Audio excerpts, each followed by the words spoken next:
Hey guys, welcome back to my channel. So today we are going to be doing this very easy daytime or nighttime appropriate look. And if you guys want to see how I got this, then let's go. Alrighty, so I'm going to start off with with my Anastasia primer. And I don't know how I feel about this, guys. I think because I don't know how I feel about it, I wouldn't recommend it. Sometimes I feel like it does a great job, and then other times I feel like, you know, it doesn't wear as well or hold as well as other primers I have. I don't know. I think the trick is to do a very thin coat of this, but because of how the product is dispersed, I think it's very difficult. Like, look, there's a little droplet right there. It's so quick and thin to come out. So this eye looks good. I feel like this eye probably has too much, and then you end up with a ton of primer left over. So I'm just gonna try and use this up.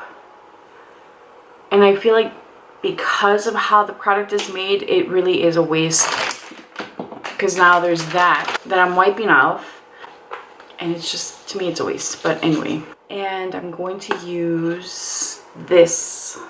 I know you guys are probably tired of it, but I love it. I'm going to take Wisdom, which is this here, and I'm going to place that in the crease. So I am going to keep this look very natural today because we are going to play with some new lipstick.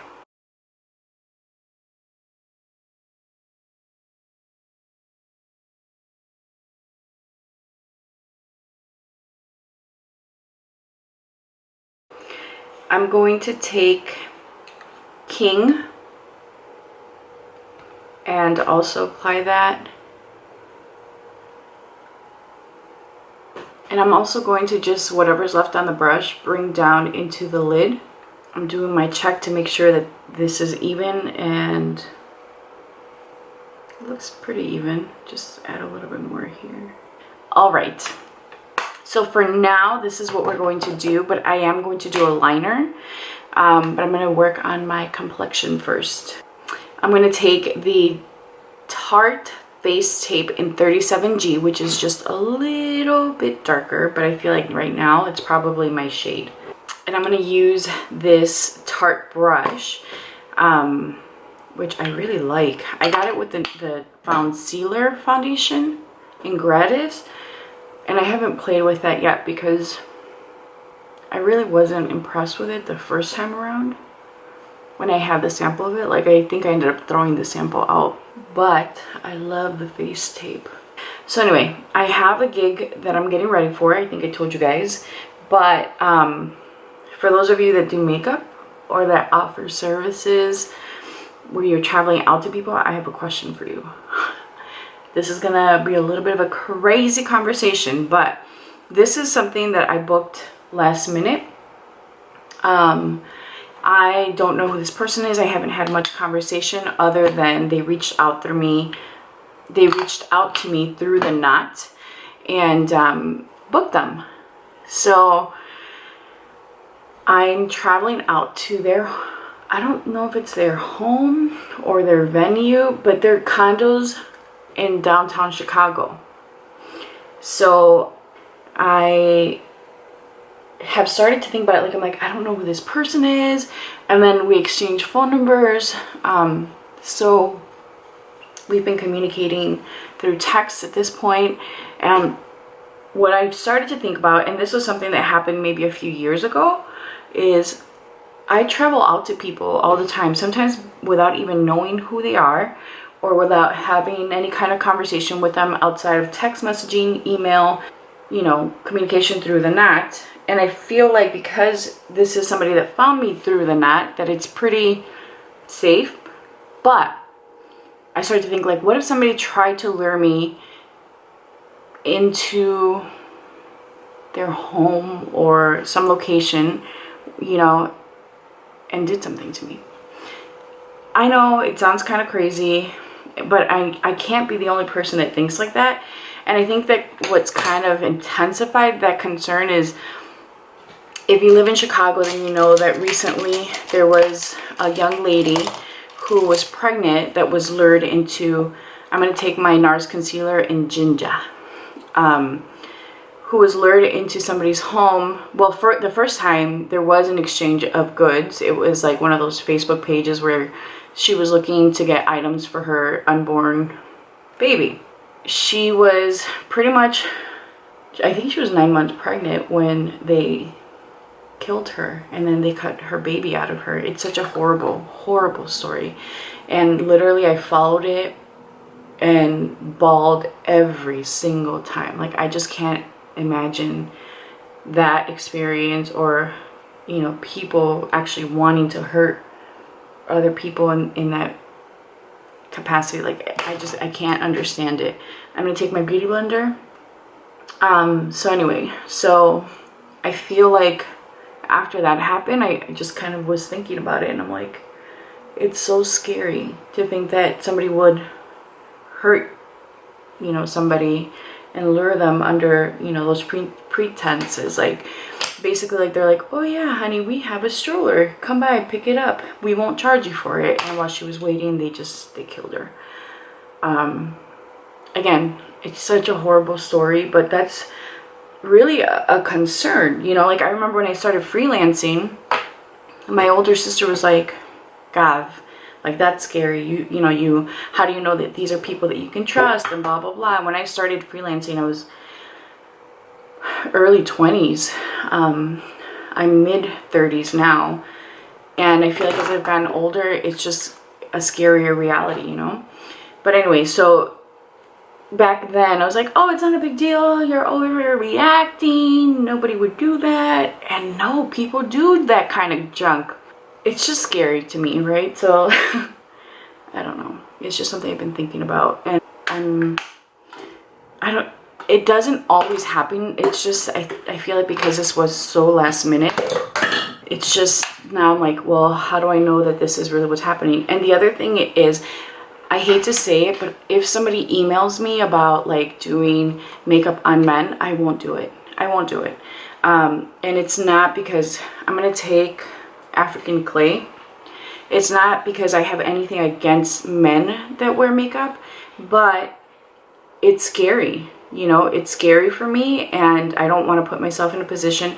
And it's not to say that, you know, a gay man or, you know, someone that is a part of the LGBT plus community would hurt me. That's not what I'm saying. What I'm saying is that whenever a man reaches out to me for services, like even like, hey, I wanted to hire a makeup artist to do my wife and my daughter's makeup. Nope, I'm not available. Thank you so much for reaching out. I won't take it. And I know that that's, you know, maybe lost business, but it's also, for me, it's scary, and it is, I'm not going to do it. I can't, like, that freaks me out, but it's just not my comfort. And, you know, maybe I have a male watching me right now and, like, you know, actually wanting to learn to do makeup and following my tutorials, and that's great, but I'm not comfortable with taking on male clients. Like, it just makes me uncomfortable in the sense where it makes me feel unsafe.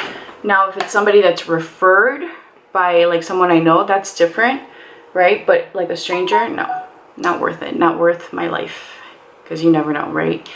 And that's where I'm at right now. Like, it's what I'm thinking. It's really sad to think that that's what it's come down to, but there's just so many malicious people. So I'm going to go ahead and do my eyebrows, and then I'll be right back. Alright, so I'm going to go in with my Milk Kush Brow product just to finish this off. So let me tell you guys, when I was young and I started off, I was open to taking anyone. But I had somebody reach out wanting to know if I did makeup on men, and basically, like, I said, okay, I was open to taking any kind of client, right? But then it got really weird. The conversation just got super weird. Like, I start to get emails about, like, do I do makeup on, like, testicles? And, like, you know, would I wax them? And that's, I think, that was a point where I'm like, no, I can't. I'm not comfortable working with male clients. And it was a hard conversation to end. Like, after I said, you know what, I'm not interested in working with you anymore, then it turned into like, you're discriminating and blah blah blah. No, and that wasn't the case. I just felt like the conversation was inappropriate and I got scared. I got scared. So I won't. So that's my story. I feel like I need to add something else to the lid. Let's do the liner. I'm gonna go ahead and do the liner and then see how I feel about it after. All right, guys, so I have on what I need. I'm gonna take Pride Rock, which is this deeper brown, and I'm going to place that into the crease just to add a little bit more pizzazz. Like, oh, and this is a Smith, no, this is a Royal Langnickel BOM. We're just making sure that my eyes are not looking great, but bam. I don't know if we're going to be able to play with new lipsticks because I'm waiting for them to come in and those haven't come in yet. All right, so I'm going to go in with, I know you guys are probably over it, but I'm not. So I'm going to take, I just realized, guys, that the names are on here because I'm stupid. And my favorite shade is Pumbaa, which is this one here. I'm actually going to go in with Cub today, which is this shade down here. Just a little bit. And this is a Royal Langnickel BOM 35. That may be my lipstick. Let me go check. Guys, it was my lipsticks. All right, let's get this show rolling because I'm dying to get to the lipsticks. I almost feel like I should dedicate a whole video to them. I don't know. So Cub. Now all I can think about is hurry up. Hurry up. Put on your lipstick. I actually have to, my son is sleeping, thank God. So it means that I have time to get ready. And I'm debating on whether I want to put my hair up or down because it's supposed to be hot. I kind of like the way it looks right now. It's just a ponytail, but have you guys ever done your hair like just quickly and then like, oh, it looks cute, and you know that if you had tried you probably wouldn't be able to replicate it? That's how I feel. I'm gonna take Marula, which is the bottom shade. I always use Pumbaa and Marula. Today we're trying a new concoction, which I'm digging, guys. I think I'm gonna end up taking this to Cali with me and maybe using it on my sister-in-law. I also got another package. Elsie Cosmetics had a sale the other day and I've never purchased anything from them, and everything was 20% off. And guys, my cart was jam-packed with things that I've wanted to try, but I was really good, and all I got were these powders. You guys know I love me some powder. They are the setting powders. So I got medium. Oops. Oh, it comes with a cute little powder puff. Medium. And then the other shade I got was tan. Yeah, tan. Hey, this one doesn't come. Wait, is this a... Oh, I got a bronzer. Guys, I'm pretty sure... Oops. I didn't order a bronzer, but I wanted one. So let's try it out. And I have to look into that. So I just checked my slip and it was a mistake. I did order the setting powder in tan. Anyway, so I will contact them, but this is what that packaging looks like. And let me show you guys this. And I'm just gonna apply it and see what this guy looks like. It is really pretty, actually. Really pretty.